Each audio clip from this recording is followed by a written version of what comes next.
नमस्ते दोस्तों, मैं प्रिंस आपका तहे दिल से स्वागत करता हूं आपका अपना प्यारा सा YouTube channel Rathore online academy में। दोस्तों, आज जो पढ़ेंगे हम वह पढ़ेंगे हिंदी में चैप्टर नंबर 5। हिंदी में चैप्टर नंबर काव्यखंड चैप्टर नंबर 5 है भारत माता। अगर हम इसके लेखक की बात करें तो इसके लेखक जो हैं वह हैं सुमित्रा नंदन पंत जी। तो चलिए हम आज के क्लास को स्टार्ट करते हैं। इस चैप्टर में हम पहले लेखक परिचय को पढ़ेंगे, उसके बाद हम पाठ परिचय को पढ़ेंगे। तो ध्यान से समझिएगा, देखिएगा।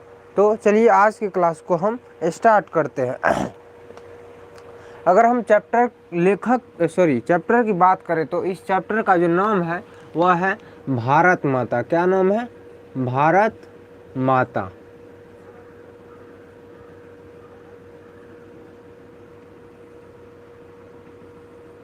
अगर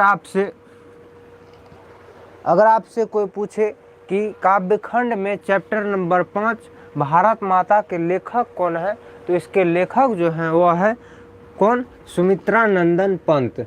सुमित्रा नंदन पंत। क्या है? सुमित्रा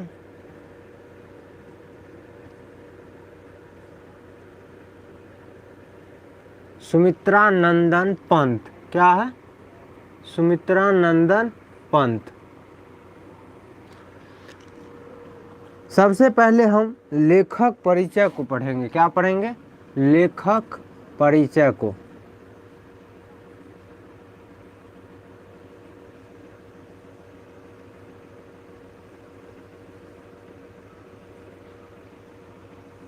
सबसे पहले हम क्या पढ़ेंगे? लेखक परिचय को पढ़ेंगे। तो आप लोग इसको ध्यान से समझिएगा। तो चलिए हम आज के क्लास को स्टार्ट करते हैं। अगर हम सुमित्रा नंदन पंत जी के जन्म की अगर हम बात करें तो सुमित्रा नंदन पंत के अगर हम जन्म की बात करें तो सुमित्रा नंदन पंत का जो जन्म हुआ था वह हुआ था 1900 ईस्वी को। कहाँ पे? 1900 ईस्वी को। सुमित्रा नंदन पंत का जो जन्म हुआ था वह हुआ था 1900 ईस्वी को।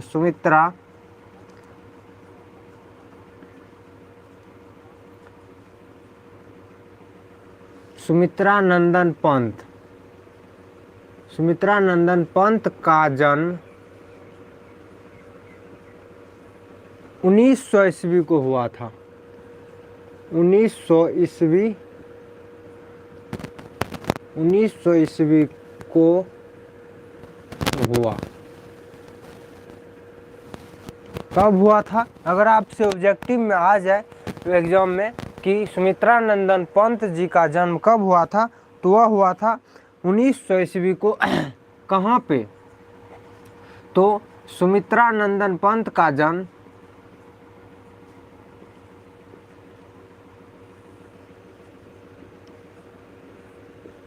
सुमित्रा नंदन पंत का जन्म जो हुआ था वह हुआ था अल्मोड़ा जिला के कोसानी। अल्मोड़ा जिला के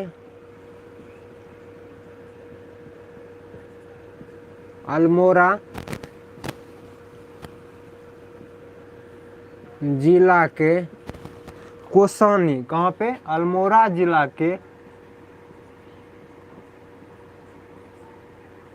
कोसानी उत्तरांचल,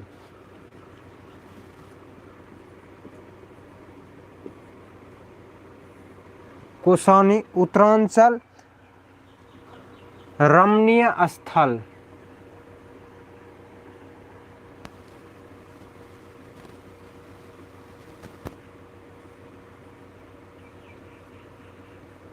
रमणीय स्थल पर हुआ।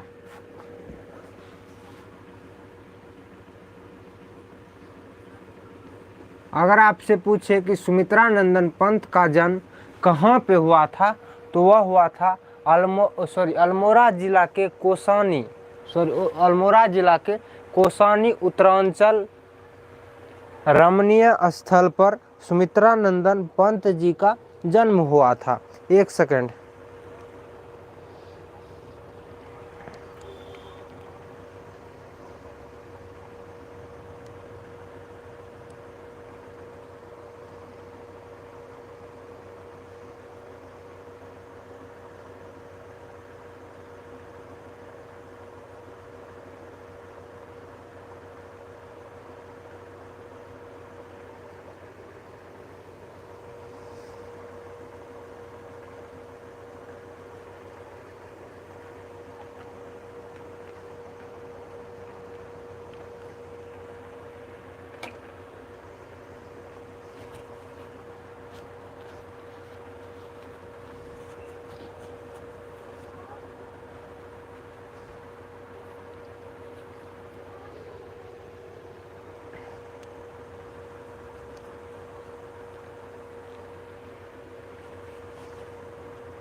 अल्मोड़ा जिला के कोसानी अल्मोड़ा जिला के कोसानी उत्तरांचल में सुमित्रा नंदन पंत जी का जन्म हुआ था। अब हम आगे देखते हैं।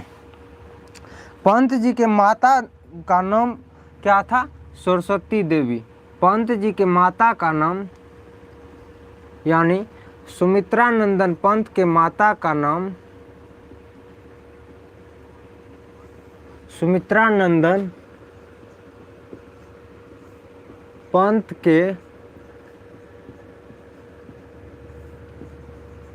माता का नाम, अगर आपसे पूछे कि सुमित्रा नंदन पंत के माता का क्या नाम था, तो सुमित्रा नंदन पंत के माता का जो नाम था वह था सरस्वती देवी। क्या था? सरस्वती देवी। सरस्वती देवी। सुमित्रा नंदन पंत के माता का क्या नाम था? तो वह था सरस्वती देवी। पंत जी के पिता का नाम गंगादत्त पंत था। क्या था? गंगादत्त पंत। सुमित्रा नंदन पंत के पिता का नाम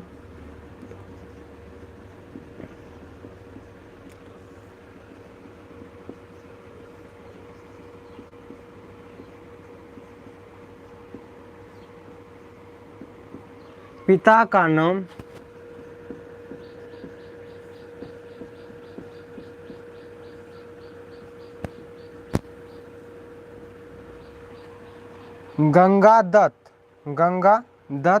पंत था। क्या था? गंगादत्त पंत। अगर पिता का नाम हम पूछे,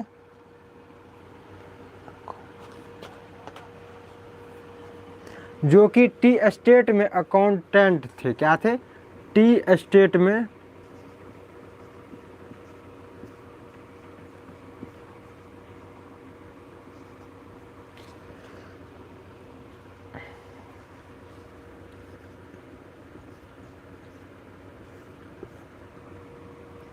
अगर सुमित्रा नंदन के पिता का नाम आपसे पूछे कि सुमित्रा नंदन पंत के पिता का नाम क्या था, तो सुमित्रा नंदन पंत के पिता का जो नाम था वह गंगादत्त पंत था, जो कि एक टी एस्टेट में अकाउंटेंट थे। आगे हम देखेंगे सुमित्रा नंदन पंत के जन्म के कितने घंटे बाद उनकी माता की मृत्यु हो गई। अगर आपसे पूछे कि सुमित्रा नंदन पंत का जो जन्म हुआ था उसके जन्म के कितने घंटे बाद उसकी माता की मृत्यु हो गई थी? तो वह था 6 घंटा। सुमित्रा नंदन पंत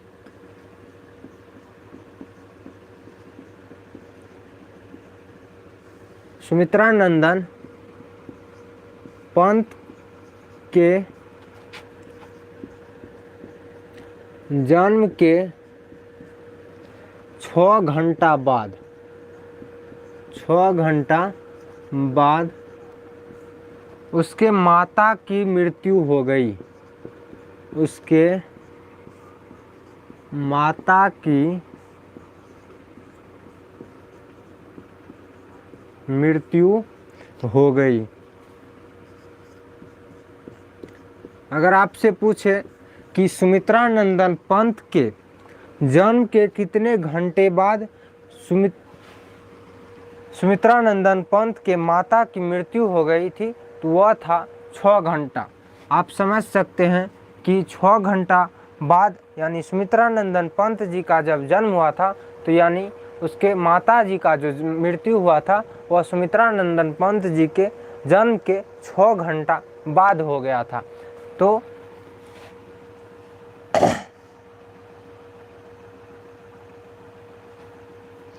पंत जी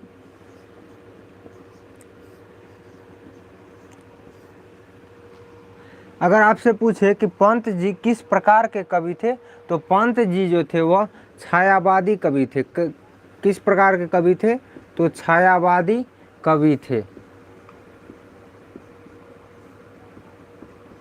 पंत जी जो थे वह छायावादी वृत्ति के कवि थे। सुमित्रा नंदन पंत को मानव सौंदर्य ने किस और आकृष्ट किया? समाजवाद की ओर। सुमित्रा नंदन पंत को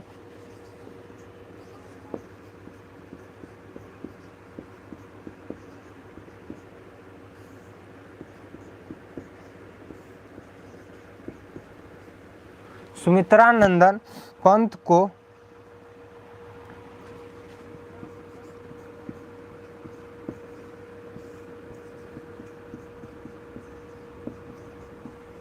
मानव सौंदर्य ने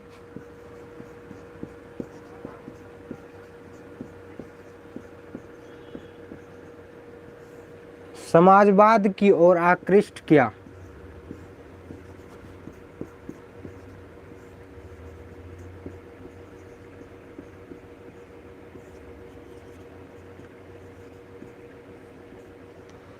सुमित्रा नंदन पंत को मानव सौंदर्य ने किस ओर आकृष्ट किया? तो वह था समाजवाद की ओर। आगे हम देखेंगे पंत जी समाजवाद से किस ओर प्रवृत्त हुए? अरविंद दर्शन की ओर। पंत जी समाजवाद से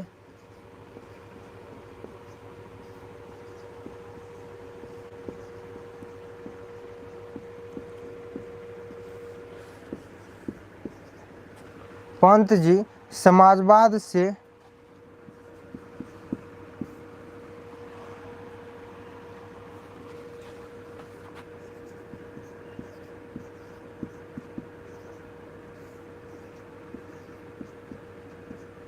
अरविंद दर्शन की ओर अरविंद दर्शन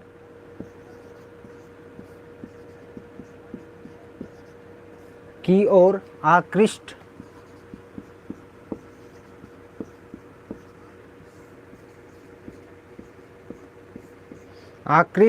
हुए।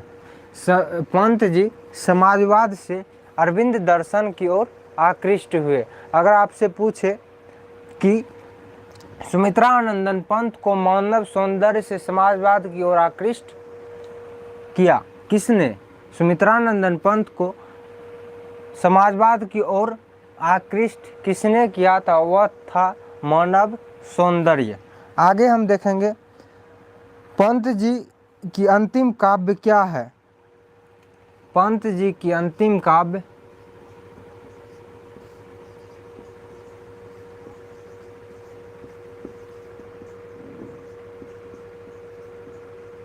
पंत जी की अंतिम काव्य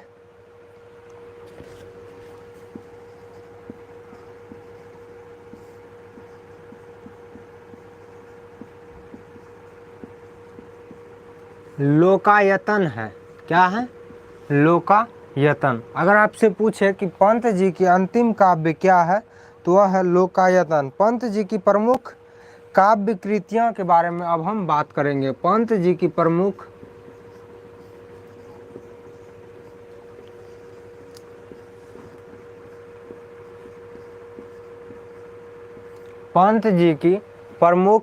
काव्य कृतियां।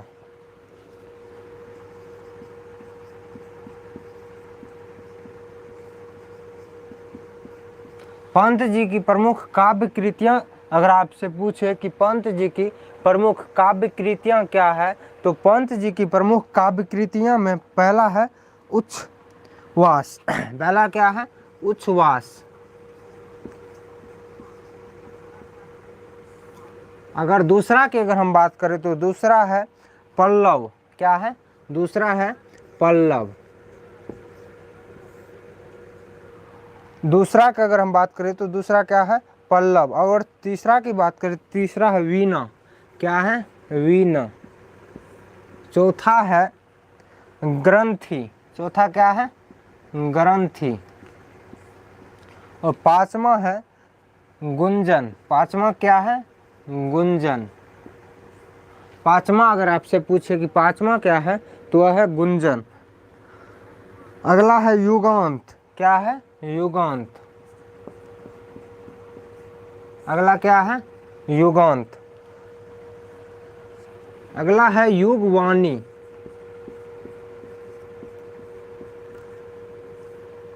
युगवाणी। अगला है ग्राम्या। क्या है? ग्राम्या।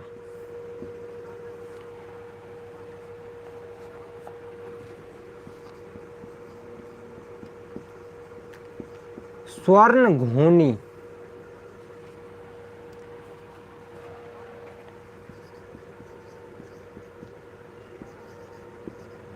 स्वर्णकरण।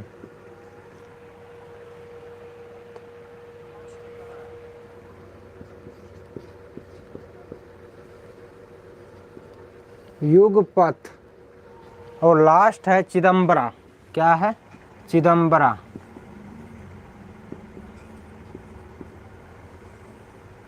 लास्ट क्या है?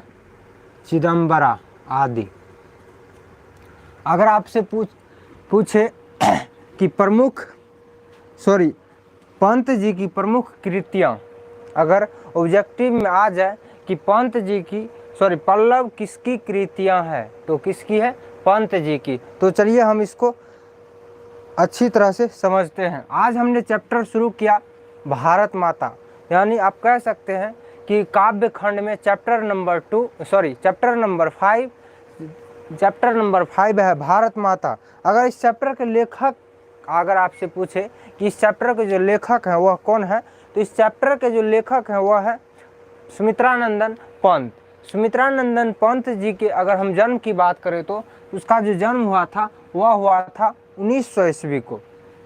कब? 1900 ईस्वी को। सुमित्रानंदन पंत जी का अगर जन्म की बात करें तो उसका जो जन्म हुआ था वह हुआ था 1900 ईस्वी को।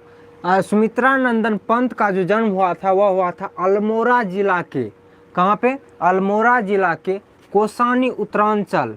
अल्मोड़ा जिला के कोसानी उत्तरांचल रमणीय स्थल पर जन्म हुआ था। कहाँ पर हुआ था? अल्मोड़ा जिला के कोसानी उत्तरांचल रमणीय स्थल पर किसका जन्म हुआ था? सुमित्रानंदन पंत जी का जन्म हुआ था। आगे हम बात करेंगे कि सुमित्रानंदन पंत की माता का क्या नाम था। अगर ऑब्जेक्टिव में आ जाए कि सुमित्रानंदन पंत जी के माता का क्या नाम था तो उसके माता का जो नाम था वह था सरस्वती देवी। क्या था? सरस्वती देवी। सुमित्रानंदन पंत जी के माता का नाम क्या था? सरस्वती देवी।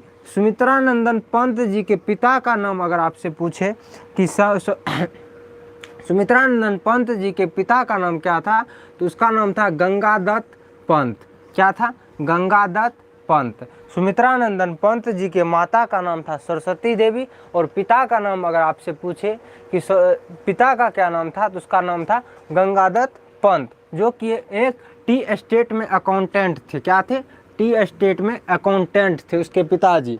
सुमित्रानंदन पंत के जन्म के 6 घंटा बाद ऑब्जेक्टिव में आ सकता है कि सुमित्रा नंदन पंत जी के जन्म के कितना घंटा बाद उसके माता की मृत्यु हो गई थी। तो वह घंटा था 6 घंटा। कितना घंटा? 6 घंटा बाद उसके माता की मृत्यु हो गई थी। कितना भयावह स्थिति होगा उस समय, आप समझ सकते हैं। सुमित्रा नंदन पंत जी के जन्म के 6 घंटा बाद, जन्म के 6 घंटा बाद उसके माता की मृत्यु हो गई थी। पंत जी छायावादी कवि थे। किस प्रकार के, अगर आपसे पूछे कि पंत जी जो हैं वह किस प्रकार के कवि हैं, तो वह पंत जी जो है वह छायावादी कवि हैं। किस प्रकार के कवि हैं? छायावादी कवि है। ऑब्जेक्टिव में आ सकता है कि पंत जी किस वृत्ति के कवि थे, किस प्रकार के कवि थे, तो छायावादी कवि थे पंत जी। आगे हम बात करेंगे सुमित्रा नंदन पंत को मानव सौंदर्य ने, सुमित्रा नंदन पंत को मानव सौंदर्य ने समाजवाद की ओर आकृष्ट किया।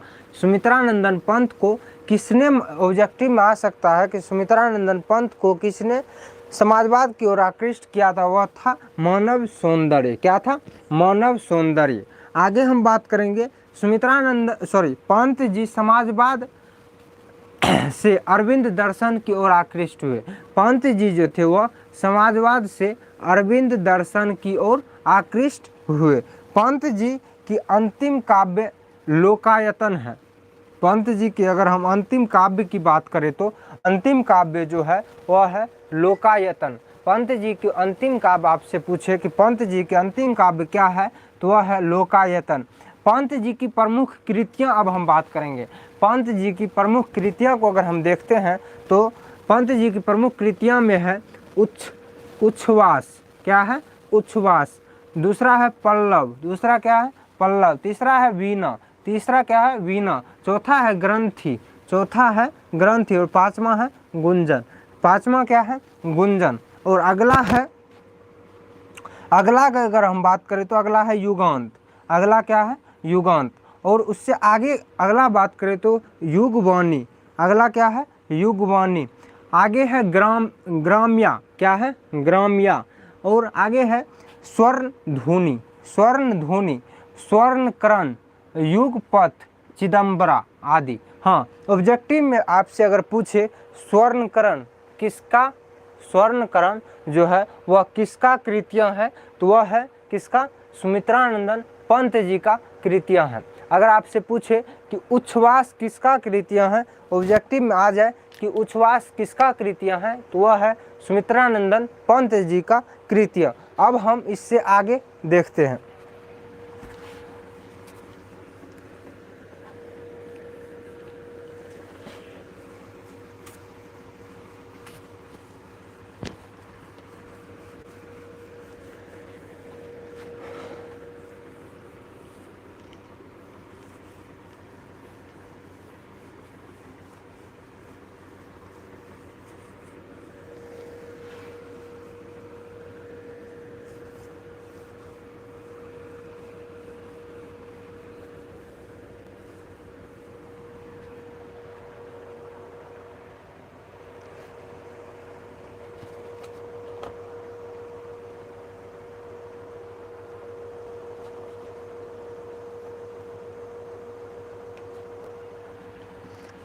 पंत जी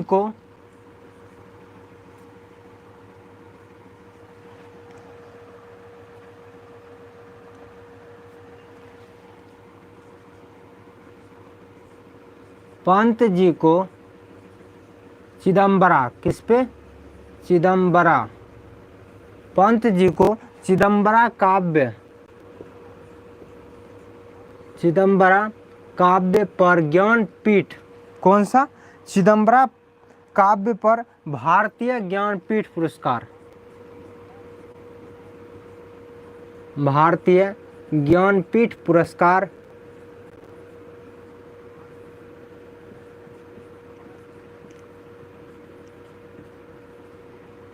भारतीय ज्ञानपीठ पुरस्कार मिला।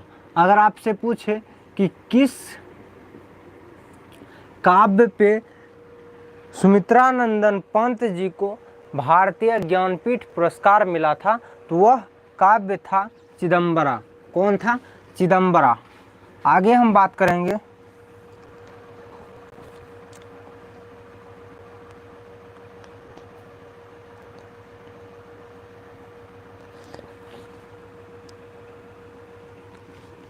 पंत जी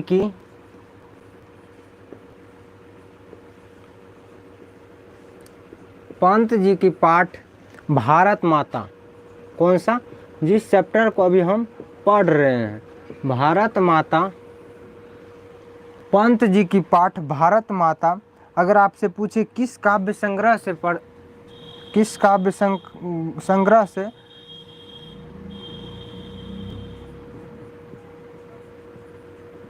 ग्राम्या काव्य संग्रह से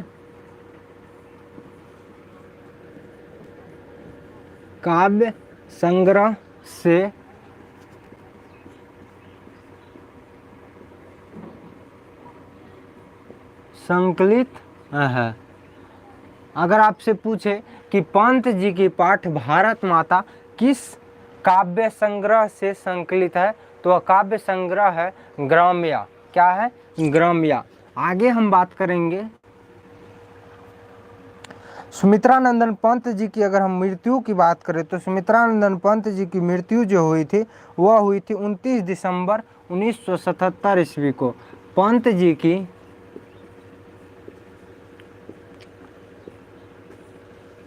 की मृत्यु 29 दिसंबर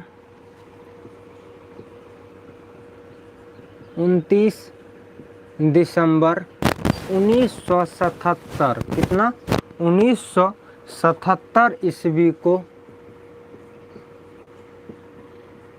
हुआ। अगर ऑब्जेक्टिव में आ जाए कि पंत जी की मृत्यु कब हुई थी, तो वह हुई थी 29 दिसंबर 1977 ईस्वी को। 29 दिसंबर 1977 ईस्वी को पंत जी की मृत्यु हुई थी। आगे हम बात करेंगे भारत माता कहाँ निवास करती है। भारत माँ, अब बुक से है भारत माता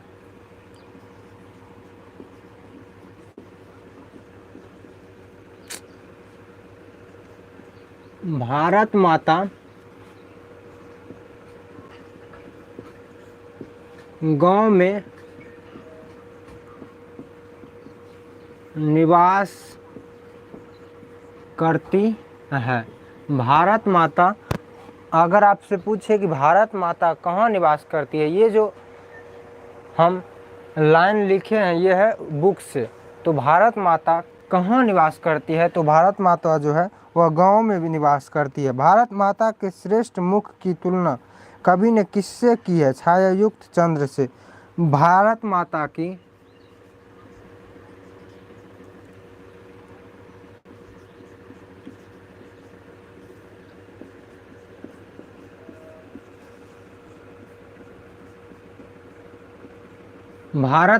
की श्रेष्ठ मुख की तुलना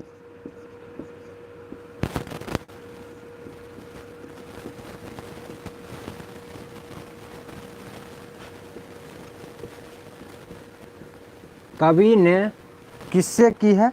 तो वह है छायायुक्त चंद्र से। छायायुक्त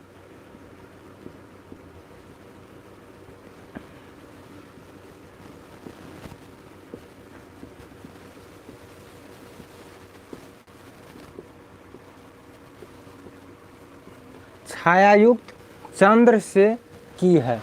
किससे की है? छायायुक्त चंद्र से की है। अगर आपसे पूछे कि भारत माता की श्रेष्ठ मुख की तुलना कवि ने किससे की है, तो वह की है छायायुक्त चंद्र से। आगे हम देखेंगे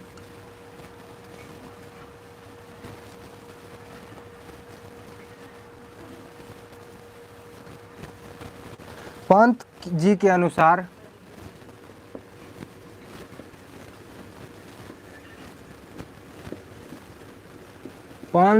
अनुसार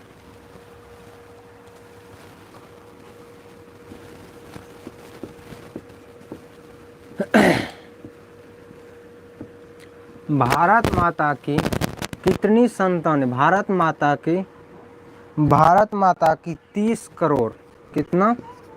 30 30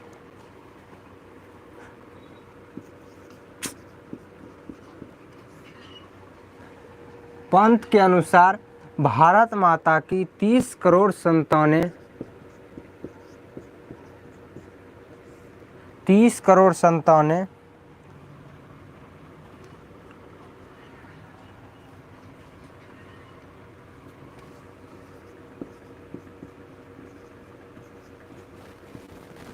दरिद्रता और अभाव से ग्रसित है।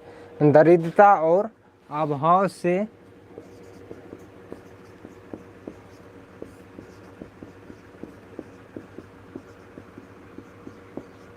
ग्रसित है। पंत के अनुसार भारत माता की कितनी संतानें 30 करोड़ संतानें दरिद्रता और अभाव से ग्रसित है।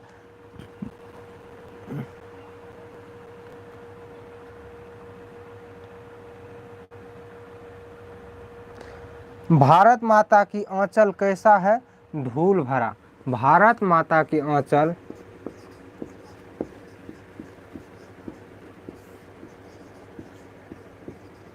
भारत माता की आंचल धूल भरा है। कैसा? धूल भरा। धूल भरा आप कह सकते हैं, मैला है। कैसा है? मैला। भारत माता की आंचल धूल भरा मैला है।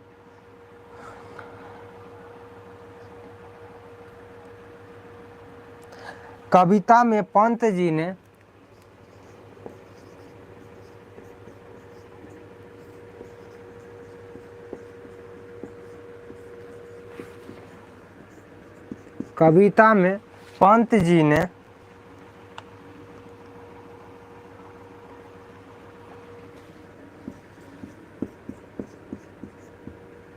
मिट्टी की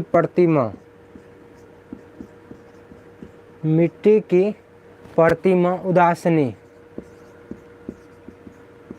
मिट्टी की प्रतिमा उदासनी भारत माता को कहा है। किसको कहा है? तो भारत माता को कहा है।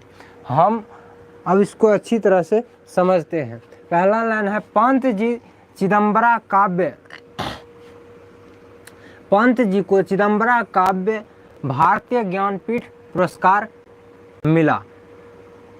पंत जी को चिदंबरा काव्य भारतीय ज्ञानपीठ पुरस्कार मिला। पंत जी को चिदंबरा काव्य ज्ञानपीठ पुरस्कार मिला।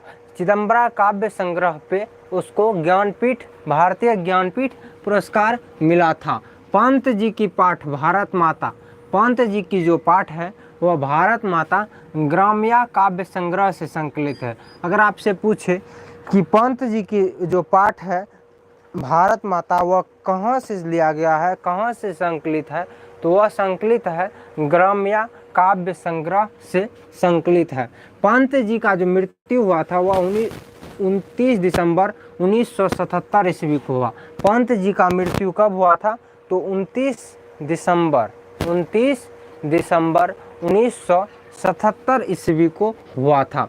भारत माता गांव में निवास करती है। भारत माता जो है वह गांव में निवास करती है। भारत माता की श्रेष्ठ मुख की तुलना कवि ने छायायुक्त चंद्र से की है। किससे की है? छायायुक्त चंद्र से। भारत माता की श्रेष्ठ मुख की तुलना कवि ने किससे की है? तो छायायुक्त चंद्र से की है। पंत के अनुसार भारत माता की 30 करोड़ संतानें, पंत के अनुसार भारत माता की 30 करोड़ संतानें दरिद्रता और अभाव से ग्रसित है। पंत जी के अनुसार भारत माता की 30 करोड़ संतानें दरिद्रता और अभाव से ग्रसित है। भारत माता की आंचल धूल भरा, आप कह सकते हैं भारत माता की आंचल धूल भरा है, अर्थात मैला है। कैसा है? मैला, यानी धूल भरा अर्थात मैला है। भारत माता की आंचल धूल भरा अर्थात मैला है। कविता में पंत जी ने मिट्टी की प्रतिमा उदासनी भारत माता को कहा है। कविता में पंत जी ने मिट्टी की प्रतिमा उदासनी किसको कहा है? तो भारत माता को कहा है। तो आज के क्लास को अब हम यहीं पे ख़त्म करते हैं। मिलते हैं आपसे इसी टाइम अगले क्लास में। तो आज की क्लास को अब हम ख़त्म करते हैं। थैंक यू, धन्यवाद, बाय। मिलते हैं कब? कल। नमस्ते।